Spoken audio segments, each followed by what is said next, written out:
Foster parents. Just a few weeks later, they got a call. We only had literally 5 minutes to make a decision on whether or not we would say yes. All they knew was that the boy's mother was a heroin addict. She just left him at the hospital. They were told that because of the drugs, he might require some special care, but mostly he just needed a home. Both of us were just like, let's do it. We wrapped up what we were doing at work and went to the hospital. Yeah, we met him. The Hoagland's foster son is part of the influx of kids into Indiana's child welfare system. 2 years ago, the state had 14,000 children in need of services. As of September, there were 19,500. More than half of the new cases list substance abuse as a reason for the kids' removal from their home. As in other states, officials here blame heroin and prescription painkillers, and it's especially taxing for the child welfare system. Children of addicts often need special care and counseling, and they stay in the system longer because it can take months or years for their parents to get clean. What's your favorite color? Purple?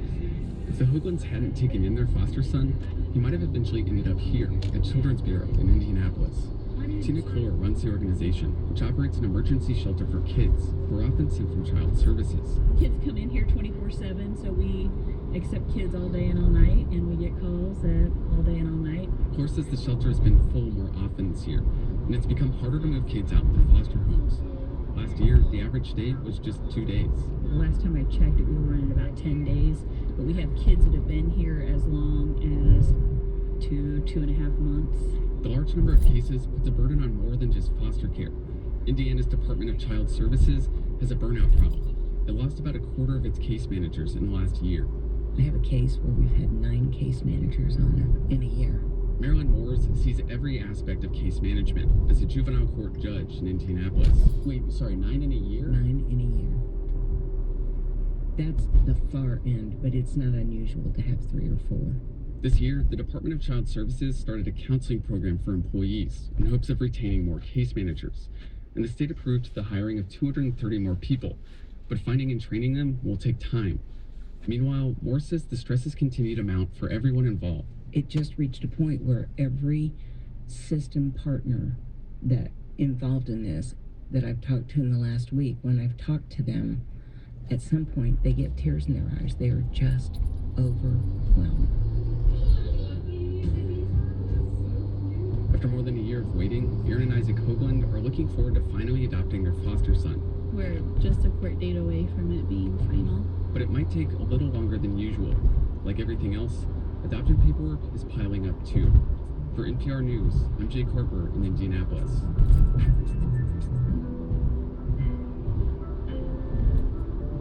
That story was produced with Side Effects Public Media, a reporting collaborative focused on public health.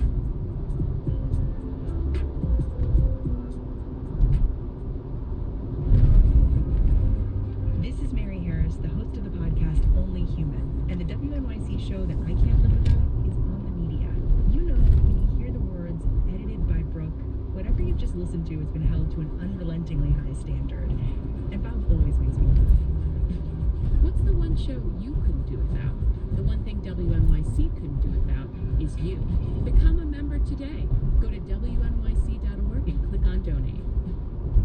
WNYC support comes from Signature Theater, presenting Arthur Miller's Incident at Vichy, an examination of how small acts of shared humanity can impact even the most unspeakable evil. Now through December 6th. Tickets and more at signaturetheater.org. This is All Things Considered from NPR News. I'm Robert Siegel. And I'm Ari Shapiro. The third Republican presidential debate takes place tomorrow in the liberal college town of Boulder, Colorado, on the campus of the University of Colorado. A lot of students want to go, but tickets are scarce. Rachel Estabrook of Colorado Public Radio explains why. The University of Colorado is one of the most scenic campuses in the country, set in the foothills of the Rockies. The debate takes place in a basketball arena that has 11,000 seats, though 10,000 will be empty. CNBC, the network airing the debate, didn't respond to interview requests, but The way it was explained to us by CNBC is the event is meant for a TV audience, not so much for a live audience. Ryan Lynch leads the Colorado Republican Committee. It gets 200 of the 1,000 or so seats. To thank our committed donors, we have offered tickets, and I'd say it's a fairly even split between the donors and the elected officials on the Republican side here. Lynch says the Republican National Committee also gets 200 seats. The presidential candidates each get some, CNBC will hand some out, and in the end, the University of Colorado gets 150 seats. That's not nearly enough if you ask senior Aaron Estevez Miller. This undergraduate student body is over 30,000 people strong, of course, and then you add the staff, the faculty, the graduate school. So Estevez Miller co-founded a group to push the school to request more tickets.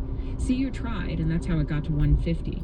The school also set up a watch party for students, but Estevez Miller isn't happy. At that point, they could be half a mile away in the Core Center or hundreds of miles away in DC, and it would make no difference. University spokesman Ryan Huff doesn't see it that way. We think it'll be a great opportunity for the community, the economic impact, the branding for CU and for Boulder.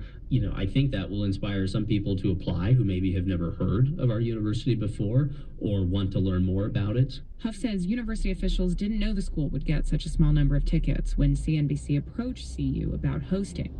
Still, he says, you don't have to be inside the debate hall to really feel a part of this. Huff also brushes off questions about why a Democratic stronghold would host this debate. If you look at the voter registration, Boulder would lean left, but this was yet another event we could have to really broaden the kind of viewpoints for our students to hear.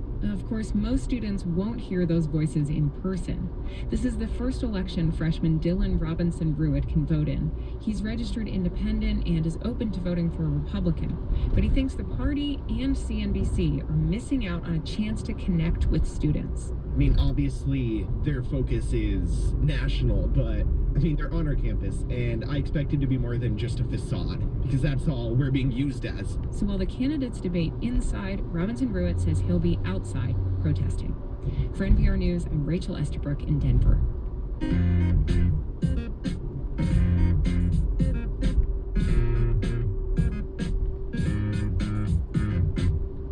The Muslim population of the United States is expected to reach 6 million in 15 years. It's more than double what it is now. Those kind of numbers spell opportunity for a new generation of Muslim entrepreneurs. From Chicago, Monique Parsons reports on the types of products and services that startups are focusing on. It used to be that American Muslims who wanted a halal meal had to be living in a major city and know a good butcher. Want to find an eligible spouse? Get your parents involved. In the market for halal cosmetics? Good luck. Times are changing though, and a wide variety of products is just a smartphone away. Matchmaking apps like Salam Swipe, a Muslim twist on Tinder, vegan halal soaps, and gourmet halal meals delivered fresh to your door. At a recent convention in Chicago held by the Islamic Society of North America, there were urgent talks about Syrian refugees and civil rights. There were also marketers targeting Muslim consumers. Alongside old standbys like halal chicken distributors and Islamic finance firms, startups are grabbing more of the space. Sarah Ahmed of Indiana is handing out blue plastic cups that say, "Share a home with friendly Muslims." She's a co-founder of a company called Umma Spot. It's basically like an Airbnb for Muslims. Umma means community in Arabic, and the startup connects Muslim homeowners to travelers, booking short-term stays where it's comfortable to pray, eat halal religiously approved food, or wear a hijab. They plan to roll out a mobile app later this year. It was actually a group of us friends just sitting together after a birthday party one day, and then we were like, hey, that would be a good idea, and then we took it and ran with it. The American Muslim market is estimated to be close to about $100 billion. That's Sabiha Ansari of the American Muslim Consumer Consortium, the industry group supporting Muslim entrepreneurs. She sees a familiar immigrant story here. A tech-savvy generation moving far beyond the old neighborhood and the corner stores their parents and grandparents built and relied on. I definitely do see us following the trend of the Jewish and the Hispanic market. Her group hosts a Shark Tank-style contest for startups.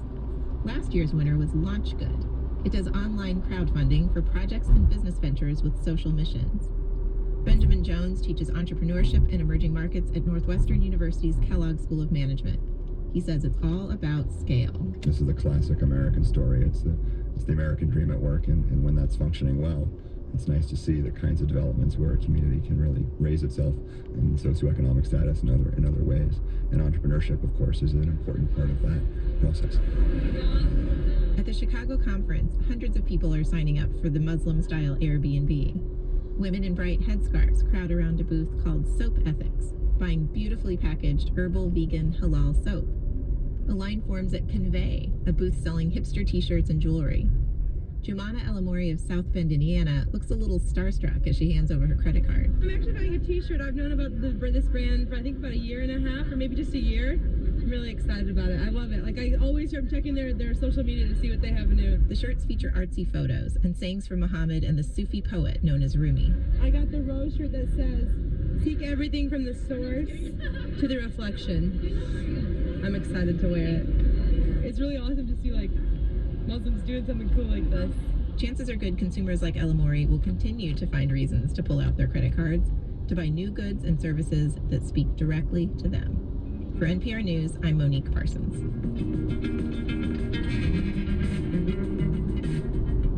We occasionally reach back into the archives here at NPR to find the first time we talked about some event or piece of culture or technology that's old hat today.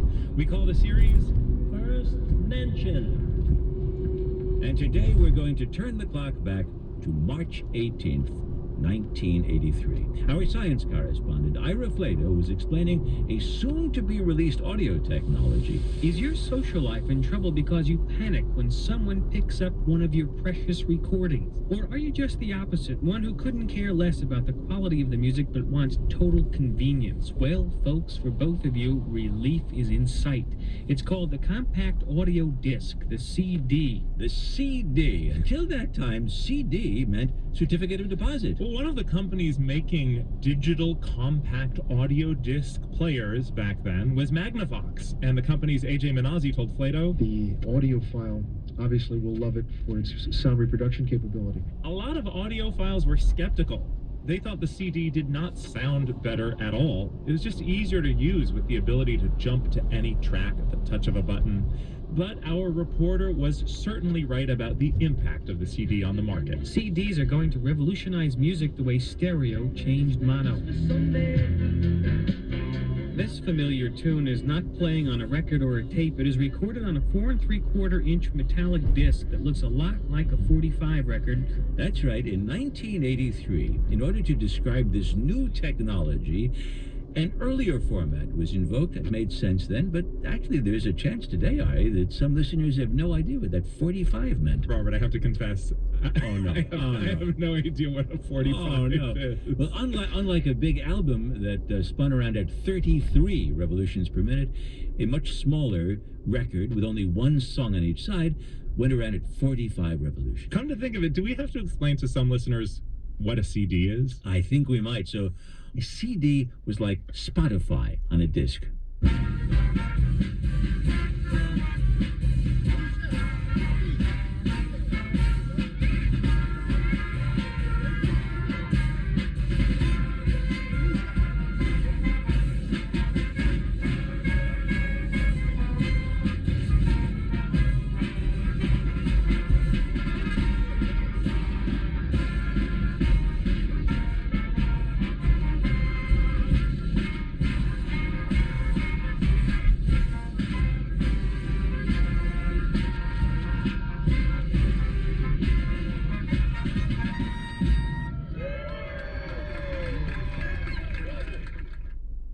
This program is brought to you in part by a grant from the Corporation for Public Broadcasting.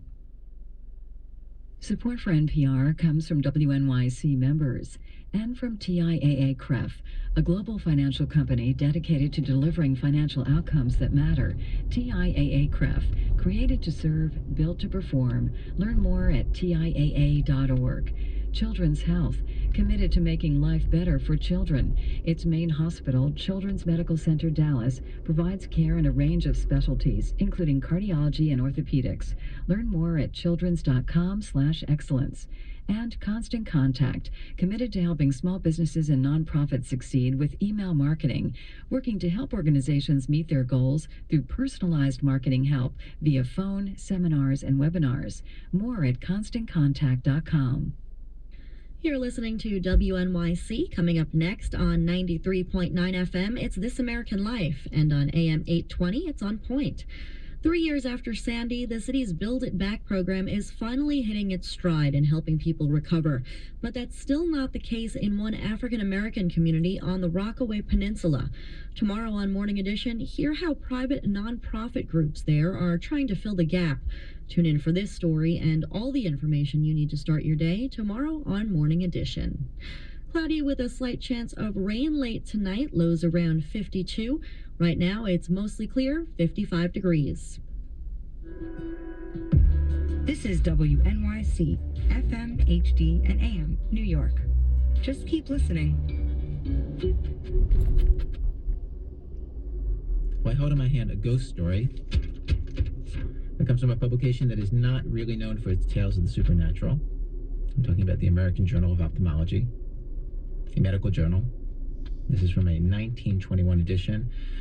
Just in case your subscription lapsed during World War I, I'm just going to read from one of these articles. This is a letter the doctor sent in. It's from one of his patients, actually, this letter. She's identified as Mrs. H. And in the letter, she's describing a very strange series of events that happened to her and her family, starting when they moved into a rambling old house on November 15th, 1921. This house was out of repair, had no electricity, was lit by gas lights, a very gloomy house. Albert Dene is the person who unearthed this article, and he agreed to come into the studio and read from Mrs. H's account of what happened to them. Mr. H. and I had not been in the house more than a couple of days when we felt very depressed. The house was overpoweringly quiet. The servants walked about on thickly carpeted floors so quietly that I could not even hear them at their work. I love how no story of this era can be complete without servants padding about. And they had many servants. One morning I heard footsteps in the room over my head. I hurried up the stairs. To my surprise, the room was empty. I passed into the next room and then into all the rooms on that floor, and then to the floor above, to find that I was the only person in that part of the house.